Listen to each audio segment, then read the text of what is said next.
ඔබතුමා මේ තනතුර දරලා වසර දෙකකට ආසන්න වෙනවා. බන්ධනාගාර ප්‍රතිසංස්කරණ සම්බන්ධව ගැසට් පත්‍රයෙන් ඔබට පාරුපු බලය තුල ඔබ කරලා තියෙන පිළිගත හැකි ප්‍රමාණවත් වැඩ මොනවද? මොකුත් නැහැ. ඒ නිසා ඔබතුමා වගකීම් පැහැරලා තියෙනවා. ඉල්ලා ආශ්‍රන එක ඔබතුමාගේ වැඩක්, අස්කරණ එක ජනාධිපතිතුමාගේ වැඩක්, අස් නොයන එක ලැජ්ජ නැති වැඩක්. බොහොම ස්තුතියි. ජීවිතය වෙනස් කරන පැයක්. පැයෙන් ලීසිං, AFC ලීසිං. මේ රටේ ඉතිහාසයේ බන්ධනාගාර පරිපාලනය හා සම්බන්ධව ඇති වුණු ඉතාමත්ම බරපතල කනගාටුදායක සිදුවීම මේක. ඒ වගේම රැඳවියන් විශාල සංඛ්‍යාවක් වගේම නිලධාරීන් විශාල පිරිසක් මිය ගියා. ඉතිහාසයේ නිලධාරීන් දස දෙනෙක් මිය ගිය මෙවැනි සිදුවීමක් කවදක්වත් වාර්තා වෙලා නැහැ. සම්පූර්ණ වශයෙන් 31 දෙනෙක් මිය ගිහිල්ලා කෝටි ප්‍රකෝටි ගණනක දේපල විනාශ වුණා. සිය ගණනකට තුවාල සිදු වුණා. මේ අපේ රටේ ඉතිහාසයේ යුක්තිය පසුදැලීමේ ක්‍රියාවලිය හා සම්බන්ධව සිදු වුණු ඉතාමත්ම අවාසනාවන්ත සිදුවීමක්. දැන් එතුමා හිතන්නේ මේ පශ්චාත් පරීක්ෂණ පැවැත්වීම තමයි එතුමාගේ රාජකාරිය. ඇමති කෙනෙක්ට තියෙන විධායක බලය. ගරු කතානායකතුමනි, මොනවද එතුමාට ලැබිලා තියෙන බලය කැබිනට් ඇමතිවරයෙක් හැටියට?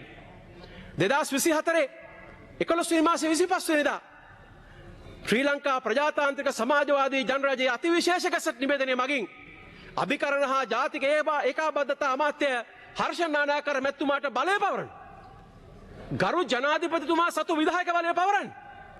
ජනාධිපතිතුමාට හැමදේම වෙන් වෙන්න කරන්න බැරි නිසා ජනාධිපතිතුමාගේ බලය ක්‍රියාත්මක කරමින් බන්ධනාගාර ක්ෂේත්‍රය අධිකරණ ක්ෂේත්‍රය පිළිබඳ කටයුතු කරන සකර්මන්න ලෙස මැදිහත් වෙන පැය 24ම වැඩ කරන්න ඕන ඇමතිවරයා මේ.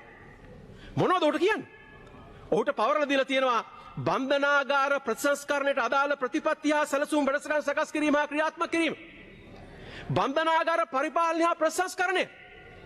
තවත් බරපතල දේවල් තියෙනවා මම මෙතන කියන්නේ නැහැ. අනිත් කතිකය කතා කරයි. ඔබතුමා මේ තනතුර දරලා වසර දෙකකට ආසන්න වෙනවා. බන්ධනාගාර ප්‍රතිසංස්කරණ සම්බන්ධව ගැසට් පත්‍රයෙන් ඔබට පාරුපු බලය තුල ඔබ කරලා තියෙන පිළිගත හැකි ප්‍රමාණවත් වැඩ මොනවද? මොකුත් නැහැ. එතුමා කියනවා ඔවුන් කියන දේ අහලා සමත වෙලා, ඒ කියන්නේ 5 වෙනිදා සිදුවීමෙන් පස්සේ ඔවුන් කියන දේ අහලා සමත වෙලා ඔවුන් හවස ඇතුළට යනවා. පසුවෙනිදා 6 වෙනිදා උදේවරුේ ඔවුන්ට ආහාර දීලා ඔවුන් උසාවිය යන වැඩවලට ලෑස්ති කරද්දී ඊටාම ෂණයෙන් දෙපාර්ශ්ව අතර ගැටලුවක් ඇති වෙනවා.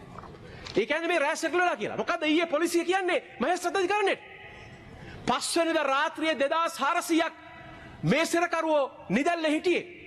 වාට්ටු සියල්ලම ඇරලා 2400ක් මීගමුව බන්ධනාගාරය ඇතුලේ නිදහසේ උණුසුම් තත්ත්වය පහ වෙලා තිබුණේ නැහැ. බන්ධනාගාර නිලධාරීන්ට පාලනයක් තිබුණේ නැහැ. පාලනය අතහැරලා තිබුණේ. හැබැයි පොලිසිය කැඳවන්න අසමත් වුණා. විධායකයේ නියෝජිතය හැටියට විශේෂ ඇමතිවරයා හැටියට ඔබතුමා සම්බන්ධීකරණය පිළිබඳ සම්පූර්ණ අසමත් වුණා.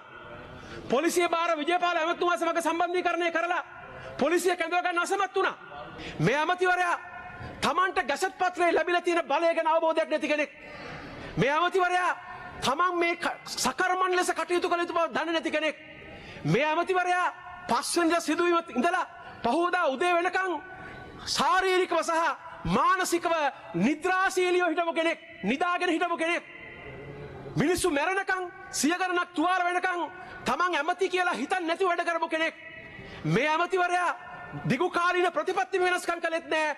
එදා දවසේ මැදිහත් වෙලා කැරලි මර්දන කණ්ඩායම් කැඳවලා, පොලිසිය කැඳවලා, STF කැඳවලා, හමුදාව කැඳවලා සම්බන්ධීකරණය කළේ නැහැ. නියෝජ්‍ය පොලිස්පති කොළිතුවක්ගේ ප්‍රකාශයෙන් පැහැදිලි.